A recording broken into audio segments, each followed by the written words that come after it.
Hello and welcome to this week's Green Shoots, a history of Irish football with me, Kehlan. Coming up on the podcast, I'm talking with author, historian and Everton Heritage Society member Rob Sawyer about his book, The Emerald Evertonian, about the life and times of Ireland and Everton legend Peter Farrell. Share the podcast on your own social media to let more people learn about the history and heritage of Irish football. Drop a comment for us on Spotify, Apple Podcast or whatever platform you listen to us on. Now, with over 400 appearances for Everton, 28 for Ireland and 7 for Northern Ireland, Peter Farrell was a huge influence on both football for Everton and Ireland. Rob Sawyer, who is part of the Everton Heritage Society and author of the book The Emerald Evertonian, charting the life of Farrell, joins me now. Rob, you're very welcome to the podcast. I'm delighted to be here. Thanks. Yeah, it's great to have you, and it's great to be able to talk to you about one of our own incredible legends of Irish football as well in Peter Farrell. I suppose from your own point of view, why did you write the book? And I suppose give us a little insight into yourself as well. Are you a big Everton fan? Yep, from my sins, big Everton fan. And I've written a few books about the club's history, a lot of them around the sort of 1930s, 1940s. And that very much led into the period that Peter was at the club just after the Second World War. And I'd come across Peter clearly. My dad had watched him play and had talked about him and Tommy Edlington in the 1950s. So I was very aware of him and his impact, but maybe sort of writing these other books just piqued my interest further.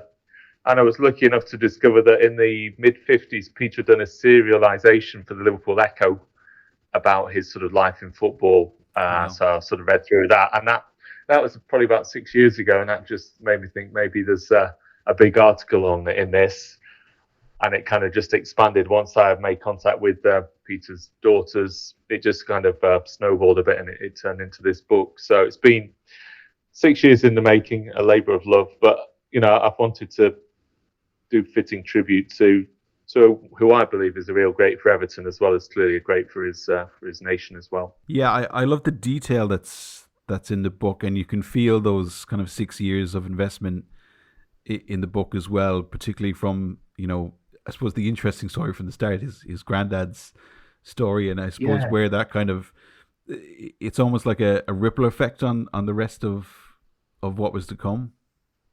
Yeah, it was a fascinating angle. Peter had mentioned in interviews that some of his family had lived in Liverpool, but I hadn't appreciated exactly what the nature was until I spoke with his daughters, and they told me how his grandfather had come over from Ireland and had lived in Liverpool, worked as a police constable, nearly got killed, which is sort of in the opening chapter of the book, which would have changed everything. Obviously had a family there and then moved back to Ireland, in early in the 20th century. So it's wonderful that there was that Liverpool connection to the Farrell family, living in the Everton district as well, so not far from Goodison Park. So it's quite possible that Peter's granddad and Peter's father might have gone to Goodison Park on the odd occasion in the late 1800s. So just that connection, sort of unexpected connection really to him, made it extra special, and probably made it extra special for Peter, and that little bit easier when he did move over to England in 1946.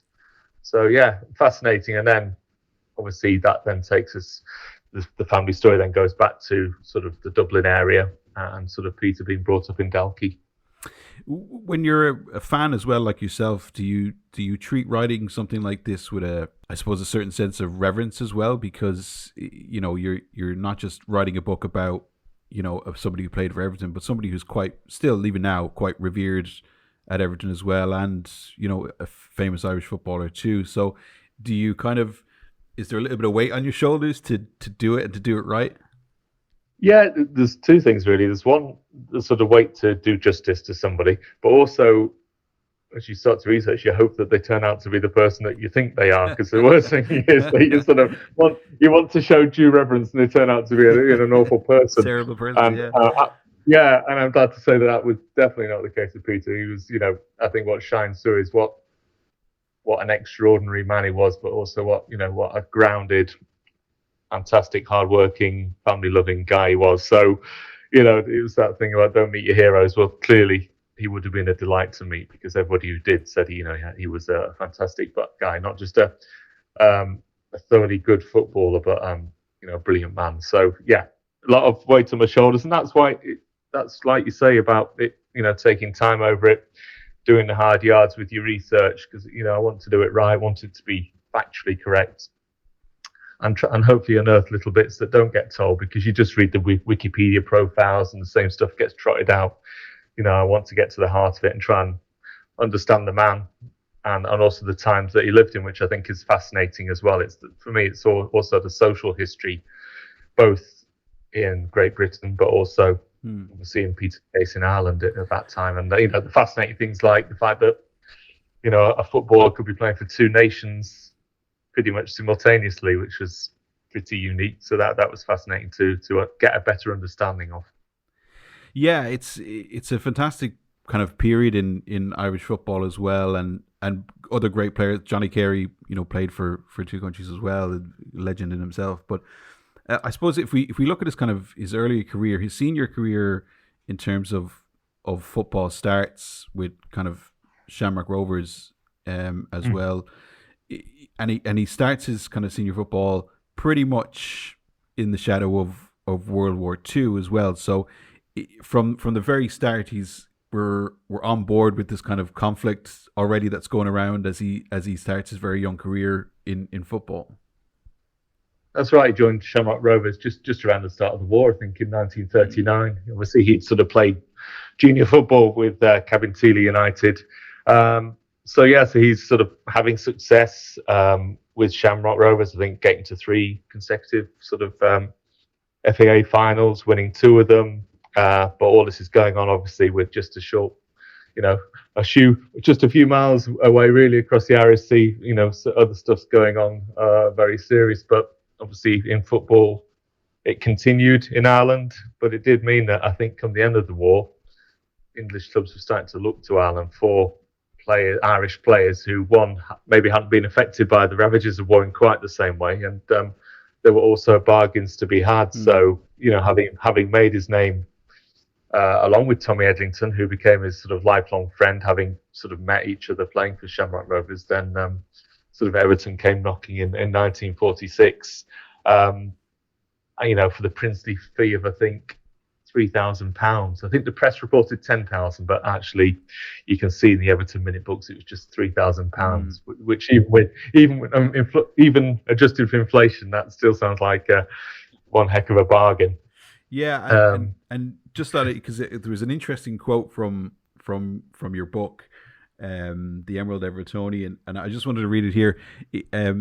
At his time at Shamrock Rovers, he played behind Davy Cochran, Paddy Coe, Jimmy Dunn, Jimmy McAlinden, and Tommy Eglinton. I mean, if you're going to learn your trade in terms of football, that's a hell of a learning experience to play with those kind of players.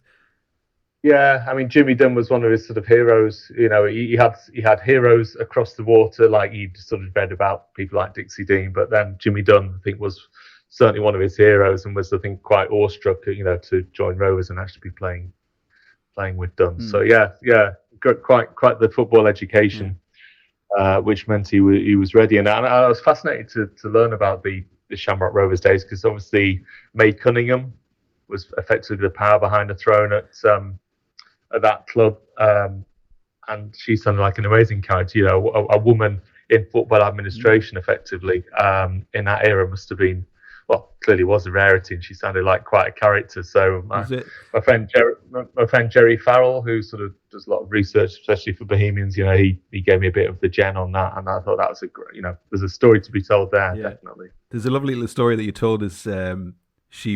She would come out and shake her umbrella at opposition players who she felt were doing their players a little bit too much damage on the pitch, which I thought was fantastic. Yeah, we need more of that. Yeah. Absolutely. But he moves then to, obviously he gets seen, and he moves to Everton. I suppose what gets him to Everton? What is it that you think that they saw that they said that they had to invest in?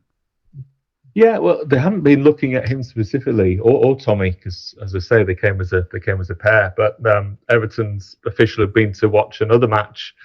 I think there was a competition taking place in the north of the country, and but they ended up going to watch a match, and they were just impressed with the pair of them, and made arrangements to go and meet Mrs. Cunningham. So there was a bit of hard bargaining.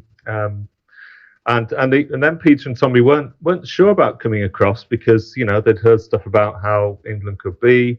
They knew that obviously England and Liverpool in particular been devastated by the Second World War. So they had to and ah before they decided that this is the sort of opportunity that probably comes along once in a lifetime. So they made the switch in the summer of '46, and they were joining the Football League champions. But of course, when I say they were Football League champions, Everton had won the league in 1939, and then effectively competitive football had ceased for 7 years, really. So Everton may have been the reigning champions, but this was a shadow of the team that had Tommy Lawton, Ted Sagar, T.G. Jones, Joe Mercer, and all those kind of guys before the war. These were either those guys had left or they were over the hill. So, Tommy and Peter arrived, went into digs with a landlady in Bootle, and realised that maybe this Everton team wasn't quite the glittering one that they'd read and heard so much about. But nonetheless, they quickly settled in the city, became very much part of the community, very close to the church, so they're very much involved with their local Catholic church.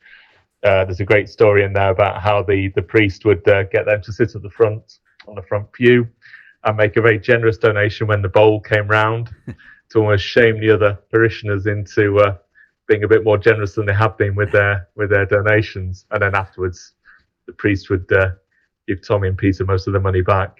So lovely little stories there, how they integrated into the community.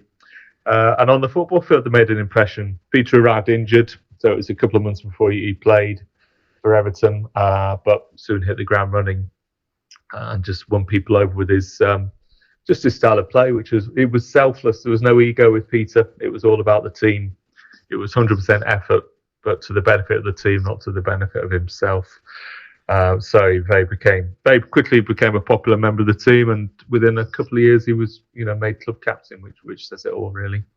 What age was he when he became club captain? He was fairly young. Probably probably 25-ish, 26 when he first came captain. Yeah, so young.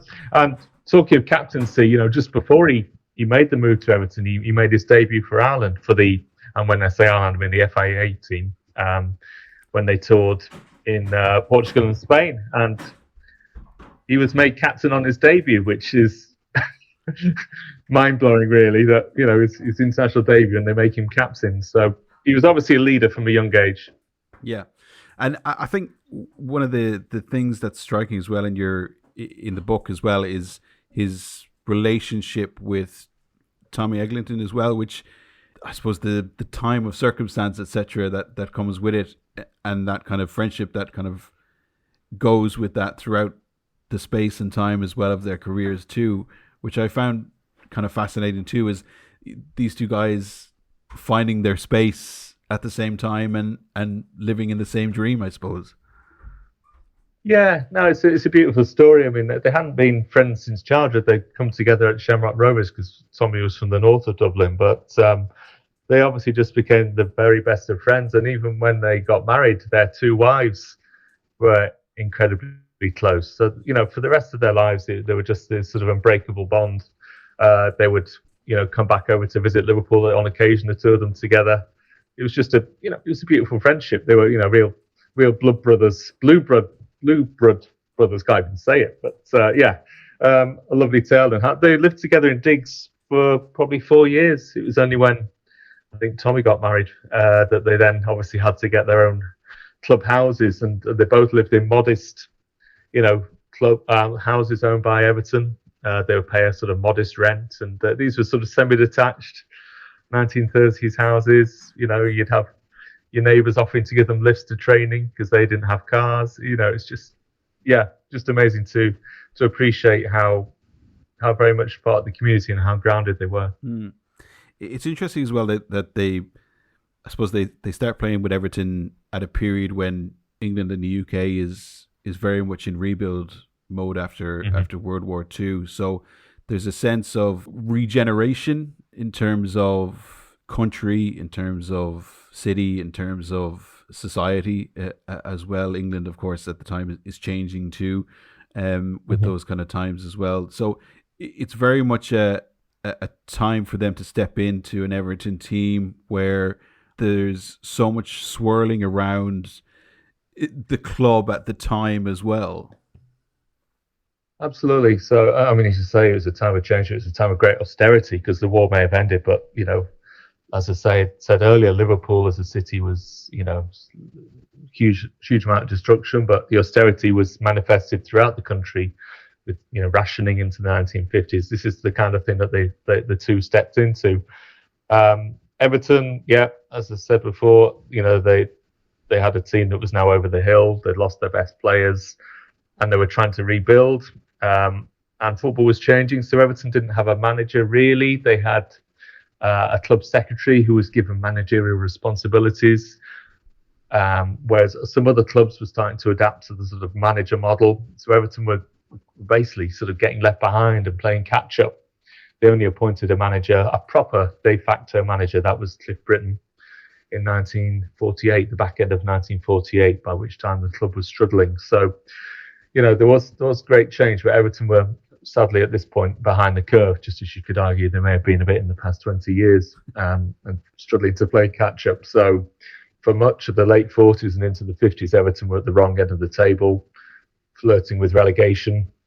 And so there weren't many bright spots, but Tommy and Peter were two of them that were kind of trying to drive the team forward, trying to maintain those standards of the late 1930s. In fact, one contemporary commentator said that Peter was probably the only person in the squad of the early 50s, Everton squad, who would have warranted a place in the Everton side of the late 30s, and that's high praise for somebody, because that was arguably Everton's greatest team. So that just shows the esteem in which he was held. And this was in spite of him not being a virtuoso footballer. There's very little footage to watch, sadly. There's just a few snippets you can see. But Peter wasn't this guy doing mazy runs, doing flicks, doing bicycle kicks. He was all about unstinting effort, link play, making himself available, putting in the tackles, putting in the hard yards. Technically gifted, but it was all about the team. As I say, it wasn't about flair and showing off. It was just effort. One guy I spoke to who'd seen him play said, after 20 minutes on a cold winter's day, there'd be steam coming off this heavy cotton shirt that Peter was wearing, because he was just putting in so much effort, running around so much. The sweat was pouring off him, and then it was sort of steam coming off. He was just leading by example, inspirational, and he was revered and adored by the fans because of it. It seems as if he was. I'd be interested to get your insight at this as well. That he was he liked the ball at his feet, which might have been a little bit unorthodox for the time, which would have been kind of play it forward as soon as you can type of football. So is he you mentioned he wasn't like a mazy runner, but did he enjoy the ball at his feet, or maybe being a little bit more creative than other players? Yeah, he was up the sort of keep it simple school, but that doesn't mean he was a hoof it merchant. He wanted to receive the ball, give and go. It was short passes. Don't do something showy if it doesn't need to be. But he was technically very proficient, mobile, decent pace, and hence that allusion to him being somebody who could have played in the late 30s side, which was a great footballing side, very much that school of science tag. That's how Peter liked to play it. It was the ball on the deck. It was short, sharp passing. It was proper Everton football. He did very much fit that mould. Just because he wasn't a flair player doesn't mean that he didn't play football what Everton fans would consider the right way. As well as his ability to play football as well, it's clearly his leadership and his ability to lead the team that probably has that real influence on the team and moving it forward to a team that's far more competitive and far more able to kind of play football against so-called bigger teams, etc. at the time. Yeah, he was the leader, hence the captaincy in 48, and then he was given it again a year later. But he wasn't a shouter. He was just one of these players where he earned the respect by putting in the performances, giving everything, on the pitch, and that, I know it's a cliche, but he led by example. But also off the pitch, he was like almost like the fatherly figure, because there was a lot of young lads coming through, in particular quite a number of Irish lads following. So almost Peter and Tommy were the trailblazers in terms of coming over from Ireland. But by the sort of mid-50s, almost half the team was Irish lads, people like Tommy Clinton, Jimmy O'Neill, the goalkeeper, John Sutherland. So Mick Megan, another one who actually broke into the team just as Peter was sort of leaving Everton. So he was quite a father figure. He would have young players around for Sunday dinner, at their family home in Litherland. There were people like Dave Hickson, who became a sort of a bit of an iconic Everton centre forward, a local lad. Peter and his wife Mabel would have Dave round for, like I say, Sunday roast. So that's captaincy, isn't it? That is leadership, just helping people. And that seems to have come from, because you say this, you tell the story in the book as well about one of his first times when he started playing with the senior team at Shamrock Rovers. The great Jimmy Dunn came over to him and put his arm around him and said, "Look, whatever you need, I'm here. Just let me know if there's anything wrong, and I'll come and try and help." And that seems to be something that really stuck with him for his whole career. And so he brings that to Everton. And like you say, he understands that teamwork isn't just about telling lads what to do or something like that. It's also making them feel part of a team, and that's the key to it all. Absolutely, yeah. It's part of the that collective. He very much encouraged that feeling. Just all about what you write books about leadership now and have podcasts, but Peter was doing it 70 years ago, and he was walking the walk, wasn't he? Yeah, absolutely. And beyond that, he was representing the club. Not just with his teammates and club officials. He was always giving his time to do stuff in the community, whether it's related to the church or visiting schools. Anybody, would write into the club. Peter and to be fair, some of his teammates would be there, representing the club in the wider community. So, again, that is captaincy. It's not just about 90 minutes on the pitch. It's about everything else you bring to the club and the environs of the club. So, I'd love to have met him, or love to have a time machine and go back and see what it was like, because there's such little footage. That's it. You're relying on people's memories, reports of the time, and that was another reason why I did crack on with the book finally after sort of taking a few years, was that time passes and there's fewer and fewer people who were there to see this and give us those sort of first-hand recollections. So that was another reason to really get this book finished, is to speak to people, before sadly by the time takes its toll. And it was great to speak to people who were there, people who would meet, lads who would meet him in the tobacconist because Peter smoked a pipe, and he'd always have time for people and have a chat and or even buy them something, just different times, but timeless qualities nonetheless that he showed. And it's interesting because obviously we've done interviews with other historians, etc., and stuff like that as well, and this is obviously well before a time where there's big wages and there's a PR team and all that kind of stuff behind players. And it's interesting that even players at the time, their hopes and dreams were maybe to have enough money to open up a pub, or that they might have had a career that they could fall back on after they stopped playing football. So these guys are very much in the community all the time. They're popping to the shop to get a bit of tobacco, or these kind of interesting things where it was so much part of the community, like to the point where players were just bonging around, maybe doing stuff here and there, and you'd see them on the streets. And I think that's the beauty of football from that perspective from back then. Absolutely. I know things are how they are now, and I have no disrespect to the footballers and everything they enjoy. The best players thoroughly deserve what they receive in terms of wages and recognition. But there is something touching about when players, didn't have a car, they would get the bus to the match, or the tram in Liverpool. The street that Peter lived on once he got married, Don Donovan was his teammate. A court man was a few doors down, and another guy on the road would give him, Don and Peter, a lift to training.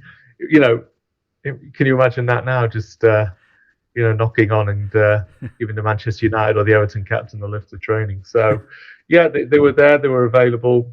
They were in the middle of the community, and that's something that sadly, at that level of football has been lost. But there you go.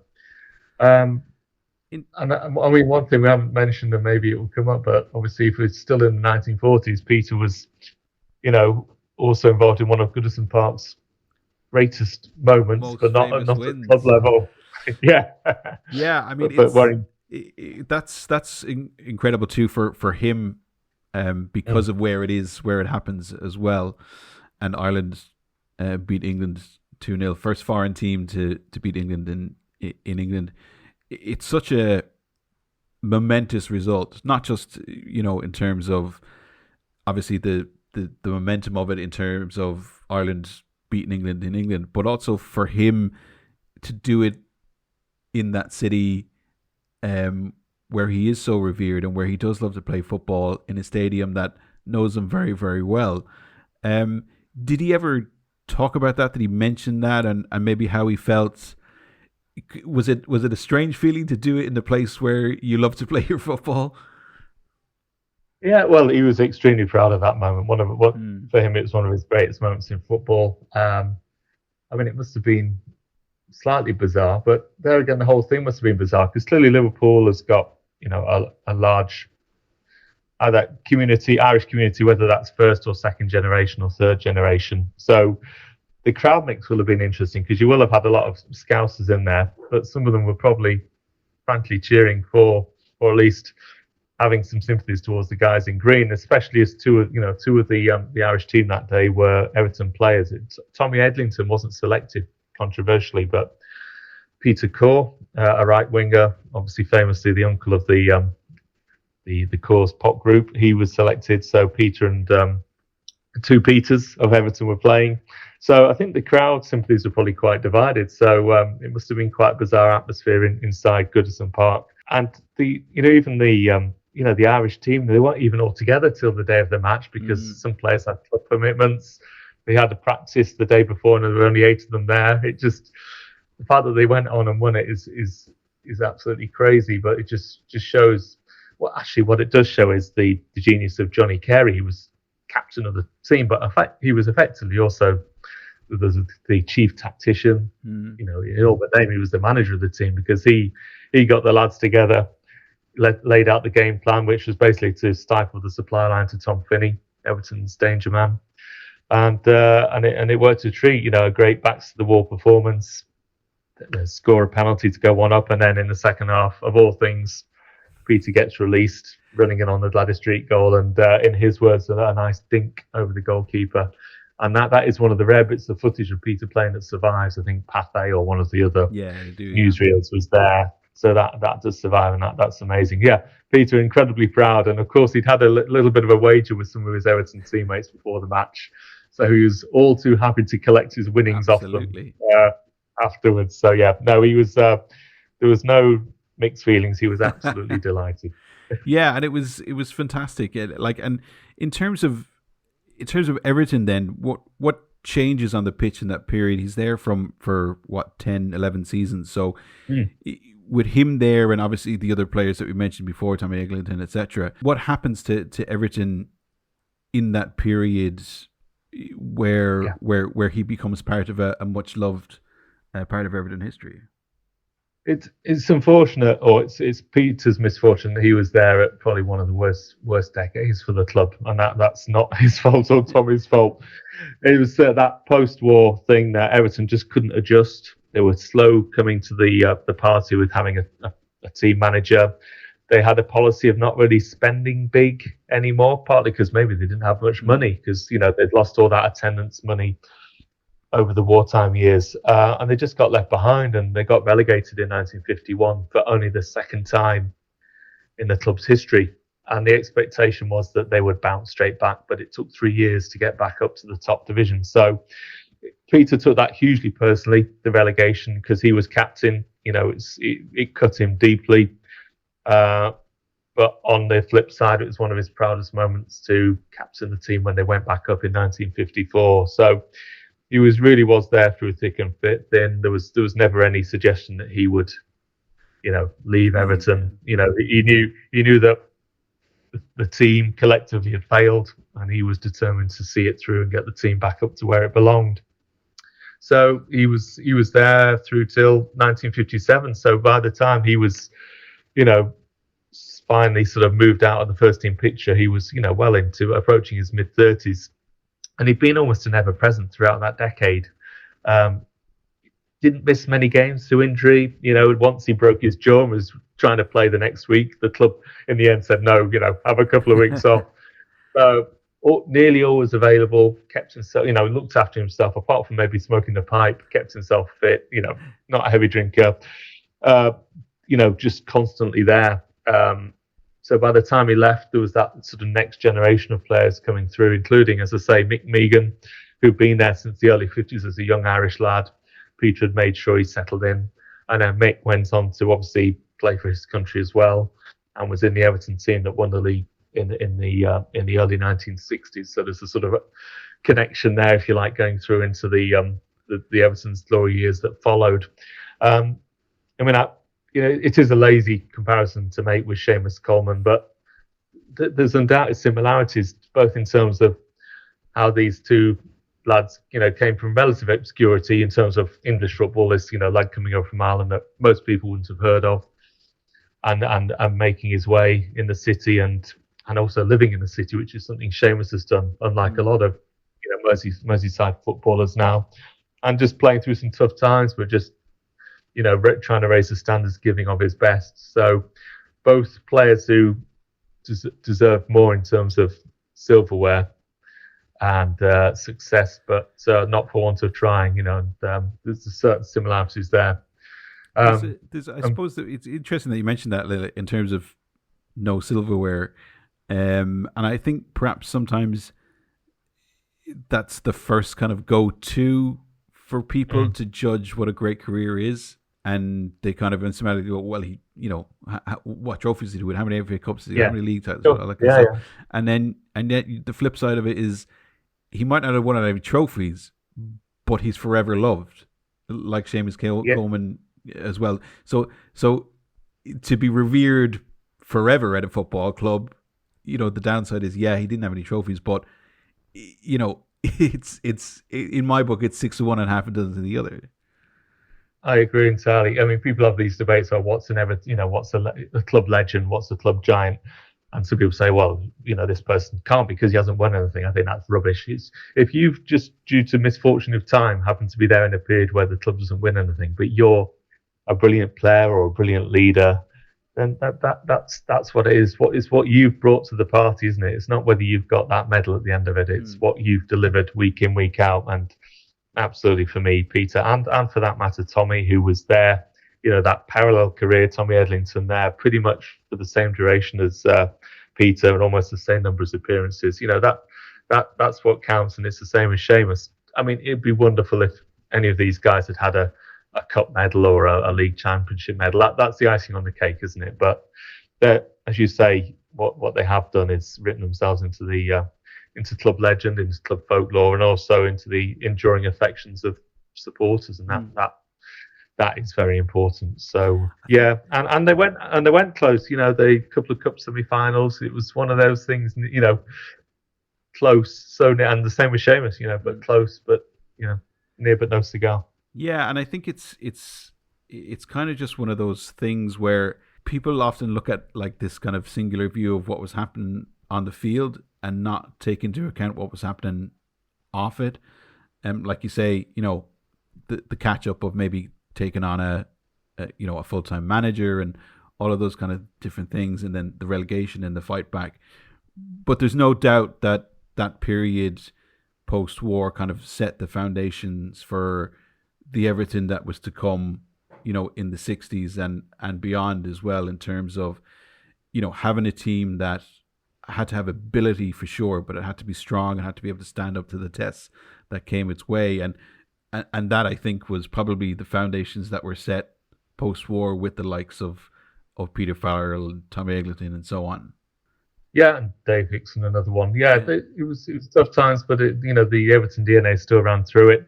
Attendances were huge, and that's maybe something we haven't touched on. But even though Everton in this case were maybe having in the doldrums, that the attendances in that post-war era were ridiculous. It must have been mind blowing to be playing in front of 70,000 people packed into Goodison Park and other stadia around the country. I mean, even back then, how do you get 70,000 people into well, Goodison yeah, Park? it is mad. I mean, I think the There's record people in the was cupboards. well, you best not to think about it too much. But I think the record was 78,000 for a derby Jesus. in the late 40s. Yeah, and sure, you have much bigger terraces, but Goodison is a tight footprint, and yeah, it's so. But as a player though, to be playing in front of that week in week out must have been quite something. But yeah, you're right. There was that. Even through adversity, there was still that Everton DNA. Peter and Tommy were very much of it. And then a couple of years later, after they went, then things started to change. Where John Moores, the sort of millionaire owner of the Littlewoods Empire, sort of became more involved, and that's when the sort of financial tap was turned back on again. So instead of relying on local lads and sort of bargain buys, the club sort of became more ambitious and effectively became one of the first clubs to really throw money at it as we enter the 1960s. Did Peter ever kind of talk about that in terms of that he missed that frame, that piece just by a couple of years or anything like that? Did he have maybe a smidge of regret that it didn't happen earlier, or did he kind of just shrug it off and go, well, it is what it is? Yeah, I think he was phlegmatic about it. I think he was the FA Cup semi-final defeats really hurt him, and he regretted them greatly, but he knew that he couldn't do anything about it. And I don't think there was any regrets. I don't think he felt bad that he'd missed out by a couple of years. I think he was pragmatic about it, frankly, and he was still an Everton supporter. He was happy to see the success. Although, ironically, as you may read in the later chapters of the book, he became a huge fan of Merseyside football in the wider sense. So obviously, after Everton, he was player manager at Tranmere for a few years and enjoyed some success there. Although by his own admission, he wasn't best suited to being a manager because he was sometimes too nice. He was a great coach, great enthusiast, but didn't like being the horrible guy who, the bad guy. He didn't sit so well with him. But he had about 4 years at Tranmere, brief spell at Holyhead, and then lived the rest of his life in Ireland. But had that huge enduring love for Merseyside, and that extended to, dare I say it, to Liverpool. So one of his favourite songs became, and I'm almost making myself sick saying this, one of his favourite songs was "You'll Never Walk Alone." He and if Liverpool won, he'd be celebrating in the street, giving it to his neighbours who support Manchester United. He just loved Liverpool, the city, in the wider sense, and was happy for all of the clubs. He was, when he did go over, if Everton weren't playing, he was made very welcome at Anfield as well as at Prenton Park. So he had an enduring love for the city, and that was reciprocated. It's interesting that we talk about this. I talk about this from an Ireland point of view as well, and great Irish footballers often kind of, I suppose, get overshadowed by the Charlton era, and obviously the big success that came from that when we didn't have any for so long as well, and Peter Farrell would have played in that kind of those barren year, so to speak, times as well. And yet we are in danger of maybe forgetting players like that. Maybe not so much at Everton, but I think in terms of international wise, I think the danger is that because, as you say, that kind of big streak of success didn't come, that we're not paying attention to the players who were brilliant and who were great even during that time. And I wonder now, as Everton moves on in terms of big bright brand new stadium and the the Goodison kind of is gone, and it used to be slap bang in the middle of housing estate and all that kind of stuff, and across the park, etc. Um, are we in danger of maybe being a little bit too easy to let those kind of things go for a modern game where we are filled with so much television and we're filled with so much social media and all of that kind of thing, and you see lads going, oh, one of the best players we ever had, and you're kind of sitting there going, yeah, but like your club is over 100 years old. I mean, is he? Absolutely. I mean, that's one reason I'm in the Everton FC Heritage Society, because our mission statement is really to, research and celebrate the past. Obviously, we want the club to be successful in the here and now, Yeah. but we want to present the history of the club in all its different aspects and make it clear just what a huge contribution certain people made to it. So we try and keep the flame lit for people like Peter. The club generally has been very good. They created the Everton Giants program back in 2000, almost like a Hall of Fame. And to my personal distress, Peter isn't in that as yet. So I keep banging the drum that Peter Farrell absolutely should be, and Tommy Edlington for that matter, should be, given Everton Giant status, because he's in the top 10 appearance makers, captain for I think 8 or 9 seasons. Hugely influential person at the club. So I keep banging the drum. Obviously, the club's moved, as you say, to Hill Dickinson Stadium. So it's a little bit difficult because, understandably, the club will want to, as well as looking back, they also want to look forward with this new stadium. So I think, the Heritage Society chatting with the club about how we still recognise the past in our new location. We do, of course, still have Goodison Park, which was an unexpected bonus that it's not been demolished and that the women's team are playing there. Yeah. Correct, yeah. And they play 1 or 2 under-21 games there as well for the men. I'd love that at some point in the future there's some kind of Everton museum, visitor attraction, whatever you want to call it, which there isn't really at the moment, where you can sort of have something to bring to life what people in the past have done. Because, we've got the books, but you need sort of almost like visitor attractions to help people understand, young people in particular understand. Which is really surprising, because Everton is such a huge name in English football. I know there's, again, we talk about trophies, but it is such a lasting club, and it has survived through the years, and survived in the Premier League as well, it has to be said, when lots of other clubs with equally big names haven't been able to stay in the Premier League as well. So there is this kind of strange thing that you don't have a museum, which is really strange, because you have such a huge and wonderful history. Yeah, certainly one of the most storied clubs, even if we haven't won anything since the mid-90s. We've also got this amazing thing called the Everton Collection, which is this most huge collection of Everton memorabilia, artifacts, and that's held by a charitable trust. So it's in safe storage in Liverpool Records office, but not really on sort of physical, public display. So I think at Goodison the trouble was space. It's such a tight ground, there just wasn't space for a proper visitor attraction. And even at the new stadium, even though it's magnificent and big, actually, just because of the dock location, there isn't a huge amount of sort of space to play with. Obviously, the new stadium was designed when we were under the previous ownership. Now we're under the ownership of the Friedkin Group, American owners. And you tend to find American owners are sort of very good in terms of halls of fame, recognizing the past, like you get in baseball, etc. So, we hope that, in due course, maybe something can be done. The Heritage Society always sort of championing that cause, and hopefully in the future, there'll be some kind of visitor attraction.